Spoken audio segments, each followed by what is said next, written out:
Bismillahirrahmanirrahim. Assalamualaikum warahmatullahi wabarakatuh.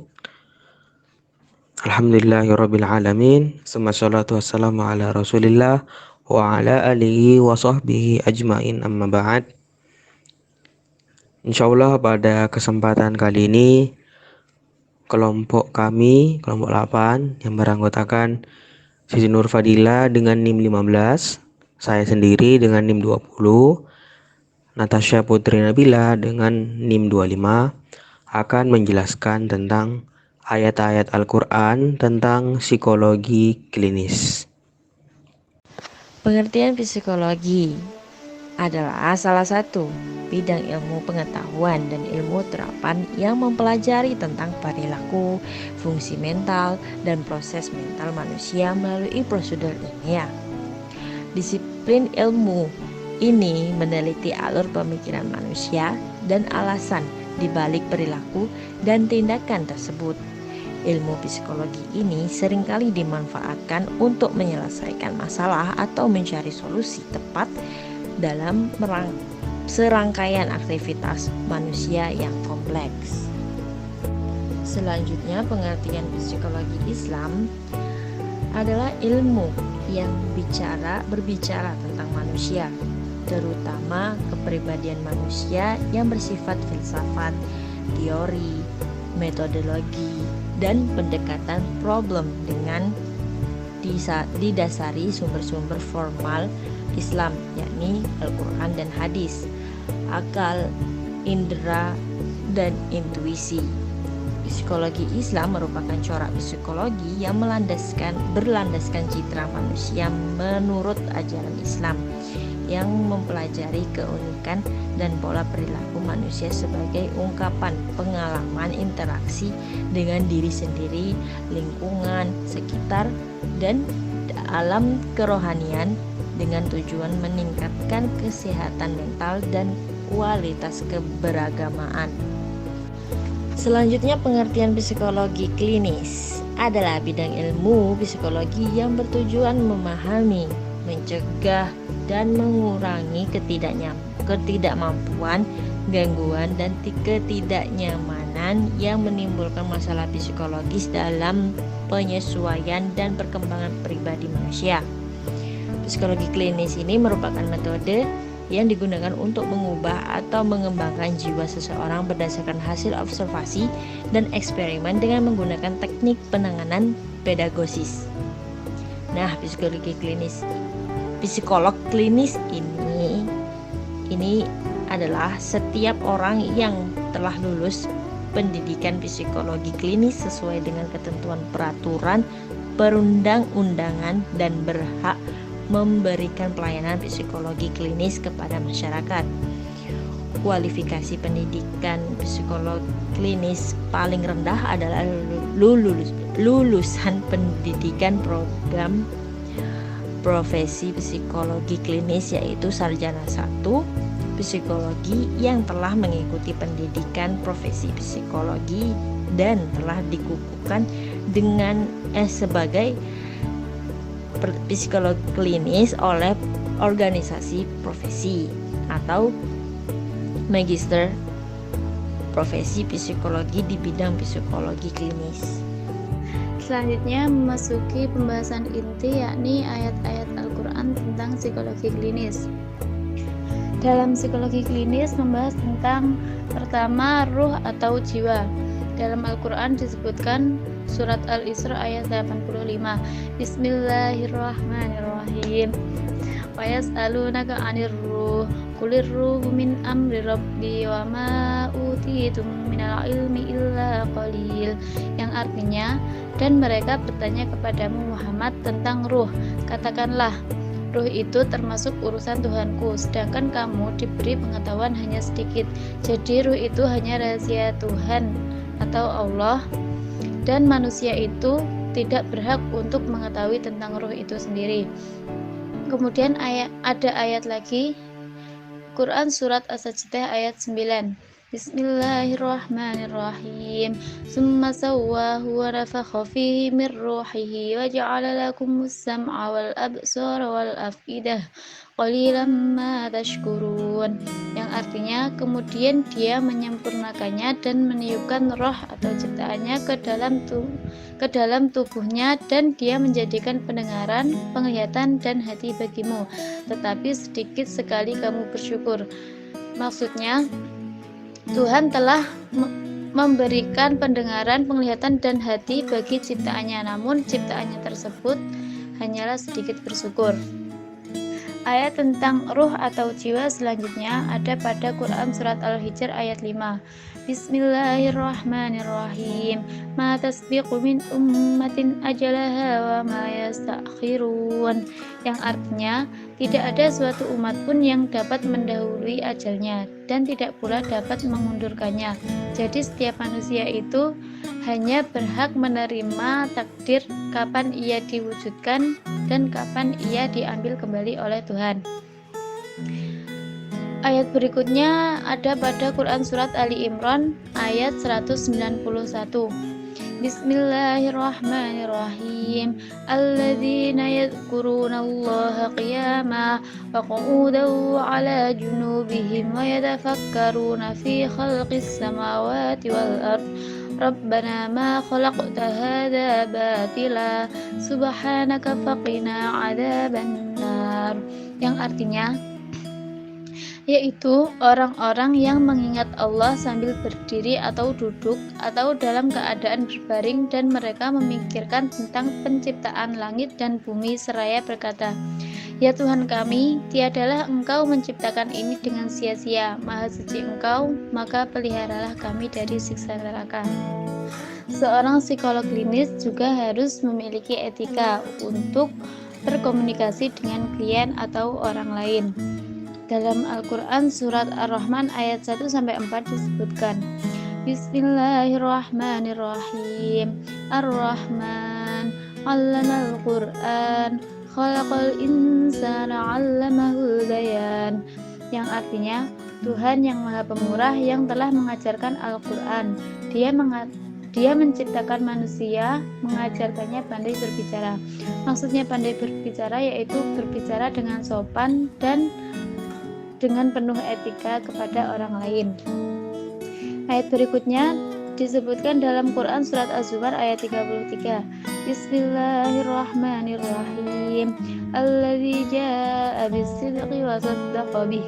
Ulaika humul muttaqun, yang artinya dan orang yang membaca kebenaran Muhammad dan membenarkannya, maka itulah orang-orang yang bertakwa. Psikologi klinis juga berkaitan dengan psikologi kesehatan, di mana psikologi kesehatan itu disebutkan dalam Quran Surat Yunus ayat 57. Bismillahirrahmanirrahim. Ya ayyuhan nasu qad ja'atkum mau'izatun min rabbikum wa shifaa'un lima fis sudur wa hudaw wa rahmatul lil mu'minin, yang artinya, wahai manusia, sungguh telah datang kepadamu pembelajaran atau Al-Quran dari Tuhanmu, penyembuh bagi penyakit yang ada dalam dada dan petunjuk serta rahmat bagi orang yang beriman.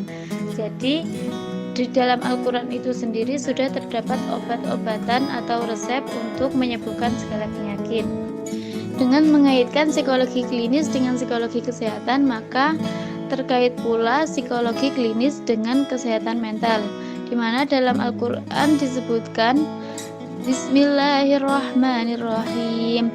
Wa nafsi wa ma sawwaha fa'alhamaha fujuraha wa taqwaha qad aflaha ma zakkaha wa qad khaba ma dassaha, yang artinya demi jiwa dan penyempurnaan ciptaannya, maka Allah mengilhamkan kepada jiwa itu jalan kefasikan dan ketakwaannya. Sesungguhnya beruntunglah orang yang menyucikan jiwa itu, dan sesungguhnya merugilah orang yang mengotorinya. Quran Surat Asy-Syams ayat 7-10. Maksudnya, dengan kita menyucikan jiwa, maka kita dapat mencapai kesehatan mental itu.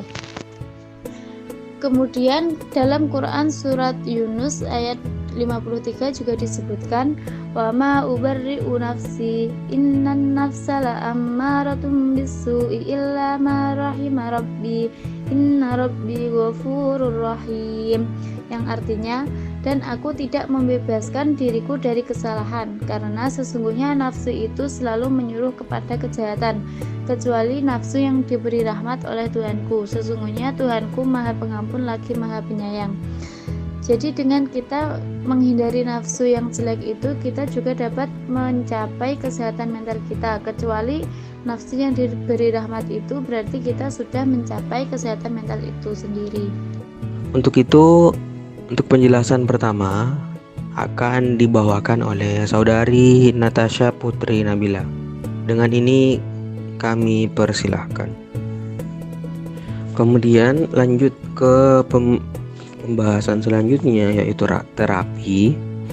Nah, di sini Islam telah mengajarkan banyak terapi, namun kami mengkerucutkan pembahasannya menjadi 2 bagian saja, yaitu zikir dan ruqyah, karena metode ini sangat sering ditemukan di kalangan masyarakat kultur Indonesia dan kultur sekitar kita. Untuk zikir sendiri, zikir secara pengertian adalah lafaz-lafaz atau kalimat-kalimat yang mengandung unsur sebagai pendekatan diri terhadap Allah Subhanahu wa Ta'ala sendiri, dan itu jauh sebelumnya sudah diperintahkan tidak hanya kepada Nabi kita Nabi Muhammad, namun kepada nabi-nabi dan rasul sebelumnya. Salah satu ayat yang memerintahkan kita tentang zikir yaitu terlukis dalam surah Al-Ahzab ayat 41-42 yang berbunyi, ya ayyuhalladzina amanu, hai orang-orang yang beriman, ulkurullaha, berzikirlah dengan menyebut nama Allah, zikran katsiran, dengan zikir yang sebanyak-banyaknya, wasabbihuhu, dan bertasbihlah kepadanya, di bukratan wa asila, di waktu pagi dan petang. Dari sini manfaat zikir itu sendiri sudah banyak penelitian, sudah banyak jurnal yang menyebutkan, bahkan pengakuan dari orang-orang di sekitar kita mengenai bagaimana manfaat zikir itu sendiri bagi masalah-masalah atau problem-problem psikologis yang kita atau orang lain alami. Seperti itu. Selanjutnya masuk ke ruqyah. Secara definisi, ruqyah berarti upaya penyembuhan melalui ayat-ayat Quran dan merupakan bentuk doa dan permohonan untuk mendapatkan perlindungan dari Allah Subhanahu wa Ta'ala. Dari sini sebenarnya ada keterkaitan dengan zikir, yaitu kalau zikir itu bentuknya umum, namun kalau ruqyah itu lebih khusus dengan bacaan-bacaan yang khusus, dan beberapa referensi juga menyebutkan itu dilaksanakan pada waktu-waktu tertentu juga. Untuk dalilnya sendiri, keterkaitannya bahwasanya ruqyah bisa menjadi bagian dari terapi, itu dilukiskan dalam 2 ayat dalam Al-Quran. Yang pertama di dalam surah Al-Isra ayat 82 yang berbunyi, wa nunazzilu minal qur'ani, dan kami turunkan Al-Quran itu, ma huwa shifaa'un, suatu yang menjadi penawar, wa rahmatun lil mu'minina, dan rahmat bagi orang-orang yang beriman, wala yazidu, dan tidaklah menambah, adz-zalimina, kepada orang-orang yang zalim, illa khasara, selain kerugian. Jadi Quran sendiri sudah menyatakan dirinya bahwa dirinya adalah penawar bagi segala penyakit, dan menjadi suatu rahmat. Bahkan di ayat lain disebutkan sebagai pedoman bagi seluruh manusia. Jadi selain fungsi Quran sebagai petunjuk, ia pun datang juga sebagai penyembuh. Maka dari itu akhirnya pengobatan itu salah satunya adalah dibacakannya ayat-ayat suci Al-Quran. Kemudian Allah Subhanahu wa taala berfirman di surah lain, yaitu surah Ar-Ra'd surah ke-13 ayat 28, alladzina amanu, yaitu orang-orang yang beriman, wa tatma'innu qulubuhum, dan hati mereka menjadi tentram, bidzikrillahi, dengan mengingat Allah. Ala, ingatlah, bidzikrillahi, hanya dengan mengingat Allah, tatma'innul qulub, maka hati itu akan menjadi tentram. Jadi ayat ini sebagai penguat bagi ayat yang pertama, yang dijelaskan tadi bahwa zikir itu, ruqyah itu sendiri memiliki manfaat yang sangat besar, apalagi kalau kita berbicara tentang terapi.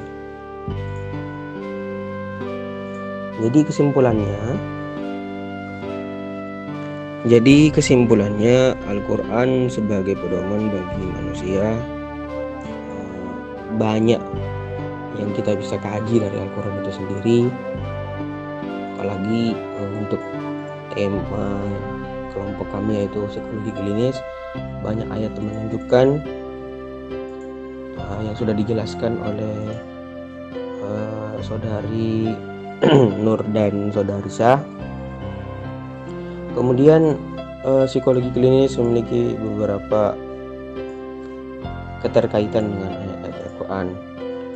Walaupun ilmu ini kemudian lahir dari barat, namun jauh sebelumnya Quran sudah menunjukkan isyarah atau tanda-tanda mengenai bagaimana psikologi klinis itu punya dasar dan basis. Baiklah, mungkin itu dari kelompok kami. Lebih kurangnya mohon maaf, dan semoga apa yang kami bawakan menjadi ilmu yang bermanfaat bagi semuanya, dan satu sisi juga bisa mendekatkan diri kita semakin mendalami kitab yang kita sering baca, yaitu Al-Quranul Karim.